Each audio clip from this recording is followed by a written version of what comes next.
kamu plong. Oke, kita masih ada di seputaran lingkaran pertemanan, persahabatan, dan ada dinamika keluarga sedikit.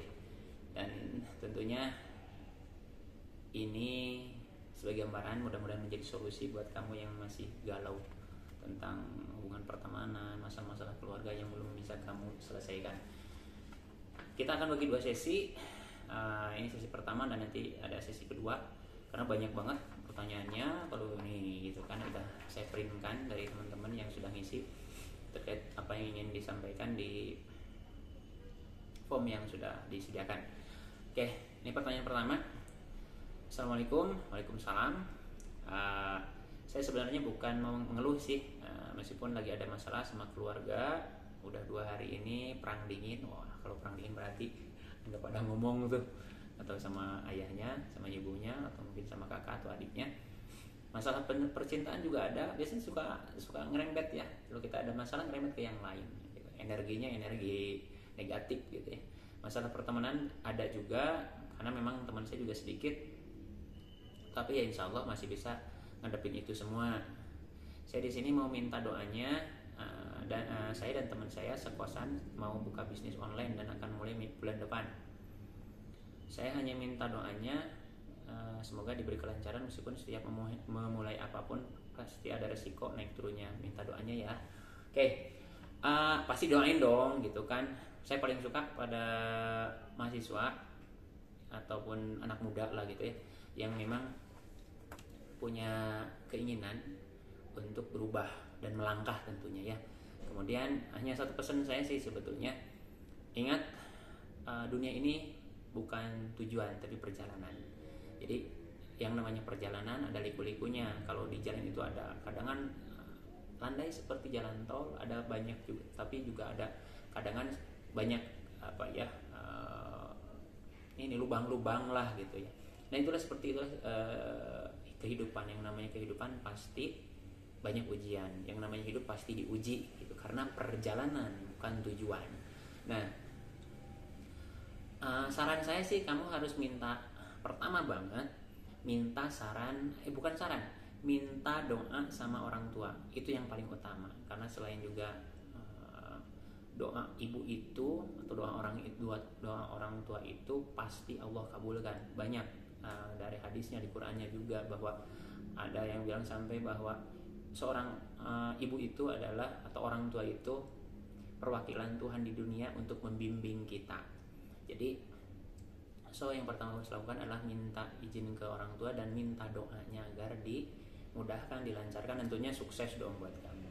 Dan tujuan kita adalah belajar. Ingat, tujuannya adalah belajar, bukan untuk kekayaan, untuk apa. Kenapa? Itu efek samping. Kenapa? Kalau misalnya kamu nih sobat DHB tujuannya buat kaya, kemudian kamu hitung marginnya berapa, keuntungannya berapa, udah ini banget optimis banget, tiba-tiba kamu gagal dan kamu bisa jadi kecewa, dan kecewaan itu bisa bahaya buat karir kamu ke depan. Malah nanti yang prioritas kuliah kamu jadi terbengkalai karena stres gara-gara bisnis kamu gagal misalnya. Nah, ingat juga bahwa bisnis ini sampingan. Jadi prioritas kita adalah kuliah. Kenapa? Karena belum tentu juga kalau misalnya sekelas Mark Zuckerberg dulu kerja kuliah hampir sampai drop out dari Harvard University-nya, karena dia merintis Facebooknya memang butuh dia untuk konsentrasi, dan ada investor luar biasa besar, dan dia harus fokus, dan dia memutuskan untuk ya rehat sejenak lah, bahasa pasarnya kan DO. Toh sekarang dia juga udah mendapat gelar akademik dari Harvard-nya gitu ya. Jadi buat kamu sobat PHB pasti saya doakan. Nah, jadi pesan pertama itu adalah minta doa ke orang tua biar lancar, sukses, dan berkah. Kedua, ingat, dunia ini bukan tujuan tapi perjalanan. Jadi jangan terlalu prioritas, kemudian sampai terlalu optimis harus, tapi terlalu berlebihan lah, harapannya terlalu berlebihan. Kenapa? Karena kita takutnya nanti gagal. Kemudian ingat, kegagalan itu pelajaran. Tidak ada kata kegagalan dalam hidup seseorang yang terus ingin berubah atau berjuang. Tapi yang ada adalah pelajaran hidup gitu ya. Kemudian yang kedua, cara berhenti berpikir negatif sampai kita down itu gimana ya? Gimana caranya supaya kita berhenti berpikir negatif? Hal yang pertama, jangan membanding-bandingkan kita dengan orang lain, karena kita sebagai makhluk yang bisa dibilang sempurna. Allah itu menciptakan kita sebagai makhluk yang sempurna. Jadi stop banding-bandingin kamu dengan orang lain. Apalagi fisik, kemudian keadaan, harta atau kekayaan. Ketika lihat diri kita, pasti banyak kelebihan dari kita. Kan kita sudah salah kaprah, kita lihat teman kita jago gitar, kita misalnya contoh teman kita jago gitar, kemudian kamu aku kok nggak bisa gitar ya gitu kan, terus kamu menjadi insecure, jadi nggak ngerasa percaya diri gitu ya. Itu salah. Mungkin kamu jagonya di hal-hal yang lain kan gitu, misalnya kamu ternyata jagonya main seruling gitu atau main harmonika gitu kan. Itu juga dalam dunia pendidikan kita sekarang berkembang, bahwa jangan paksakan peserta didik untuk melakukan sesuatu yang dia tidak mampu. Misalnya seorang anak sekolahan yang teman yang lainnya jago IPA, kemudian dipaksa dia untuk belajar, padahal dia jagonya di seni, ya dorong aja dia untuk belajar hebat di seni. Itu pun kamu juga temukan kelebihan kamu gitu kan, passion kamu temukan, stop banding-bandingin kamu dengan orang lain, jadi dari diri kamu sendiri gitu kan. Banyak bersyukur, jangan fokus pada yang enggak kita miliki, fokuslah pada yang kita miliki. Jadi fokuslah untuk bersyukur. Saya analogikan misalnya seseorang yang punya mobil sederhana, kemudian dia memimpikan mobil yang super mewah, yang nyaman, yang kemudian dia mengeluh bahwa Tuhan itu nggak adil, dia nggak punya mobil. Tiba-tiba datang seseorang yang naik motor, kemudian bilang, betapa beruntungnya kamu punya mobil, tidak kepanasan, tidak kehujanan, sementara aku masih kepanasan, masih kehujanan. Dan yang punya motor itu pingin punya mobil ya. Kemudian tiba-tiba datang lagi yang yang naik sepeda. Betapa kamu beruntungnya sekarang punya motor, cepat nyampe tujuan.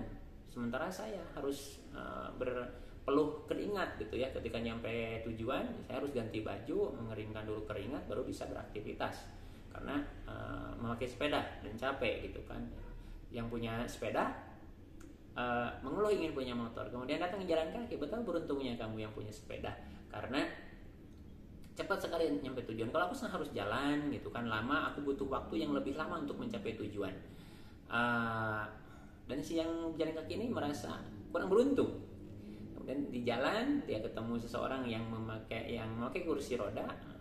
Kemudian tanya yang pakai kursi roda, kenapa anak muda kamu termenung gitu kan. Kemudian dia bercerita bahwa dia ingin punya kendaraan dan betapa dia kurang beruntung. Kemudian yang tadi berkursi roda bilang, kamu sangat beruntung dibandingkan aku sekarang. Aku sekarang tidak bisa jalan karena sekarang memakai kursi roda. Nah, hikmah dari kisah ini adalah kita terlalu fokus pada orang lain miliki. Harusnya kita fokus pada apa yang kita miliki. Banyaklah bersyukur, temukan jati diri kamu, temukan passion kamu, tentukan kesukaan kamu, maka kamu akan bahagia gitu ya. Tidak akan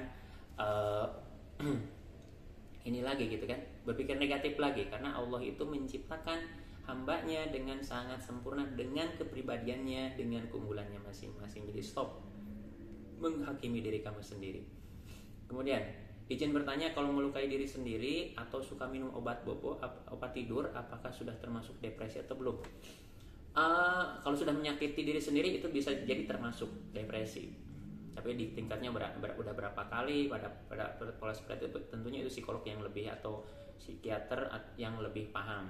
Cuman dari sudut pandang saya sebagai orang awam, ketika kamu minum obat tidur itu sudah sudah kelainan, karena itu sudah membantu sudah menggunakan alat bantu kimia untuk membuat seimbang, padahal nggak seimbang. Itu hanya semacam tipuan gitu ya, karena saraf kamu dibuat tenang, padahal juga kamu dalam bawah sadarnya nggak tenang. Kalau saya melihatnya itu sebagai gangguan jiwa ringan.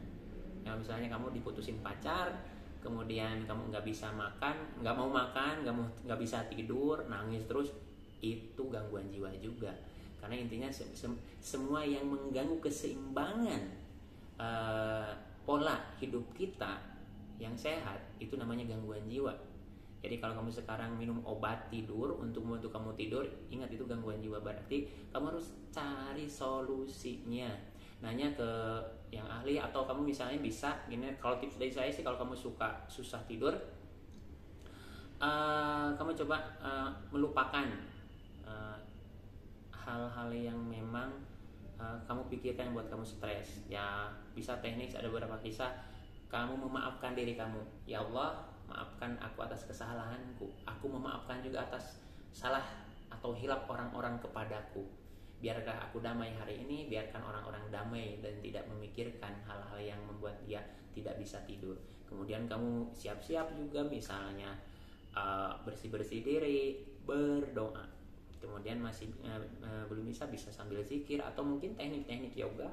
Kamu bisa lihat di YouTube atau di media sosial yang lainnya, banyak sekali bagaimana teknik untuk bisa kita tidur. Itu barangkali bisa membantu buat kamu ya. Yang sukar tidur kemudian pakai alat bantu, karena jangan terus-menerus memakai obat tidur, karena itu nggak bagus. Dan kemudian kalau misalnya kamu udah mau melukai diri sendiri, itu bahaya banget. Kamu harus cari tahu, pastikan kamu tidak sendiri, ada teman berbagi dan sharing gitu. Kemudian selanjutnya ada toxic parent, toksik pada keluarga. Jadi tidak mungkin, tergantung pemahaman saya adalah tergantung, tidak bisa tidak bisa mandiri lah, tergantung pada orang tua, pada kakak, pada ibu, pada ayah gitu, pada yang keluarga yang lainnya. Ingat satu hal, bahwa kamu itu kelak akan membangun sebuah rumah tangga, sebuah keluarga yang pastinya nggak akan gabung dengan keluarga sekarang kamu gitu. Harus berpisah, akan berpunya keturunan, kemudian juga akan berkembang. Jadi kamu harus bisa mulai mandiri. Caranya dengan apa? Cari teman baru, buat sebuah kegiatan, kemudian juga perlahan tentunya orang tua kamu juga atau keluarga kamu nggak akan tiba-tiba ngelepas kamu, pasti sering telepon, mantau, kan nggak masalah. Yang penting kamu ada kegiatan yang sifatnya out of box, keluar dari lingkaran nyaman, lingkaran keluarga yang membuat kamu jadi toksik itu tadi gitu ya. Coba hal-hal baru, lakukan kesenangan kamu yang atau fashion kamu yang membuat kamu merasa ini gue gitu ya. Perlahan, karena nggak akan tiba-tiba berubah gitu ya. Mudah-mudahan itu membantu. Kemudian selanjutnya, mengapa yang good looking selalu diutamakan atau diunggulkan? Saya kira nggak semuanya gitu ya. Bahwa sekarang dunia melihat fisik, iya sih secara umum seperti itu. Tapi kalau kita coba flashback ke belakang, orang-orang sukses hari ini, ada Jack Ma, ada Mark Zuckerberg, ada banyak lah gitu ya. Itu yang saya tahu gitu ya.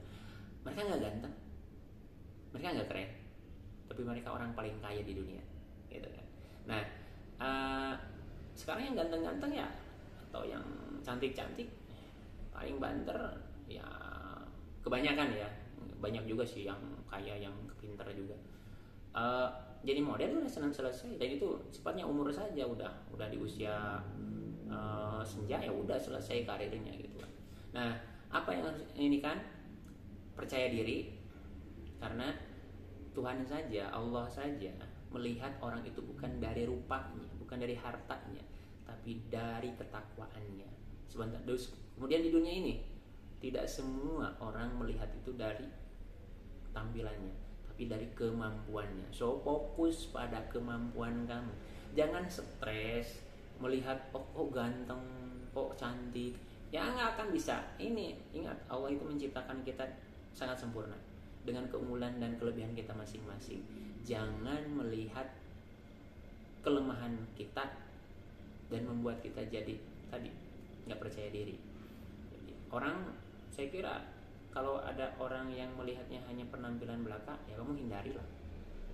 Jadi jangan kamu bertahan di sebuah lingkungan yang tidak menghargai potensi kamu, hanya melihat gini. Misalnya gini, kita punya penampilan pas-pasan, bercita-cita jadi model, ya susah gitu kan nggak mungkin, karena juga sekarang dunia model sudah bergeser, tidak selalu harus kulitnya putih gitu atau bla bla bla yang lainnya lah. Standar kecantikan itu sekarang sudah mulai berkembang. Bagaimana kecantikan itu dilihat dari inner beauty. Jadi orang-orang yang masih melihat penampilan fisik, good lookingnya saja dia udah ketinggalan zaman. Percuma good looking kalau otaknya kosong, perilakunya berdebah gitu ya. Kalau perilakunya nggak baik percuma juga gitu. Dunia ini ingat berputar. Jadi buat kamu jangan ngerasa minder, pokoknya fokus pada diri kamu, potensi kamu gitu ya. Nggak, sekarang orang-orang terkenal kita tahu sekarang komedian termahal di Indonesia, Cak Lontong, Sule, emang good looking gitu kan secara umum gitu ya. Tapi bagi keluarga mereka kan good looking, punya tanggung jawab, kemudian juga baik tentunya gitu kan. Jadi nggak selalu harus ganteng terus putih, itu kan standar yang apa ya, kalau sekarang itu ketinggalan lah gitu ya. Jadi buat kamu percaya diri deh buat kamu gitu, mengembangkan potensi kamu. Oke, yang terakhir, aku tuh orangnya takut menyesal jika tidak mencoba. Jadi aku ikut banyak organisasi, tapi kadang suka dilema apakah yang aku pilih itu benar atau salah. Terus suka takut nggak bisa nge-handle semuanya. Jadi mau minta tip dan trik biar bisa memanage waktunya. Oke, buat kamu selamat, keren banget kamu mulai banyak hal. Karena ingat, tapi tidak semua akan berhasil. Belum tentu semuanya berhasil gitu ya. Misalnya kamu ikut 5 organisasi semuanya sukses, bisa saja, tapi tergantung juga. Kalau misalnya gagal 3, sukses 2, berhasil. Karena hidup itu tadi saya bilang perjalanan, bukan tujuan. Jadi namanya perjalanan, kita berhak mencoba berbagai hal untuk mengetahui apakah itu benar atau salah. Dan dari itu kita ngambil pelajaran. Gimana caranya memanage waktu? Simple banget. Buat kamu bisa manage waktu, kamu buat time management dari mulai bangun tidur sampai tidur lagi. Satu, kedua, kamu harus punya skala prioritas. Urgensi penting enggak gitu ya. Semua yang kamu lakukan itu, misalnya bentrok nih, kamu lihat urgensinya, pentingnya yang mana. Apakah juga kita harus melihat sudut pandang baik dan buruknya buat kehidupan kamu, kemudian juga untuk masa depan kamu berpengaruh atau tidak. Kemudian juga ketika kamu di 2 organisasi, lihat posisi kamu di mana. Kalau misalnya di organisasi ini kamu sebagai seksi apa, kalau di organisasi ini kamu sebagai ketua pelaksana, tentunya kamu prioritaskan yang ketua pelaksana karena tanggung jawabnya lebih besar. Itu skala prioritas yang disebutkan. Jadi pertimbangkan ketika misalnya manajemen waktu itu, skala prioritas, tujuan akhir, pengaruh buat kita apa, manfaatnya buat kita apa. Karena hidup itu seperti transaksi. Apa yang kita lakukan itu pasti kita selalu mempertimbangkan baik dan buruknya. Kita berteman aja, kita kan bilang yang cocok dan gak cocok, itu transaksi. Kalau misalnya gak cocok, kita akan tinggalkan. Kita yang cari yang cocok, berarti transaksi kan. Kalau tidak transaksi, mau cocok gak cocok, kita jalani kan, seperti itu. Jadi buat kamu, skala prioritas aja, baik buruknya, manfaatnya buat kamu. Kemudian perhatikan masa depan kamu akan berpengaruh atau tidak dengan apa yang kamu lakukan hari ini. Mungkin itu Bamando, terima kasih, mudah-mudahan bermanfaat. Omongin aja biar kamu plong. Assalamualaikum warahmatullahi wabarakatuh.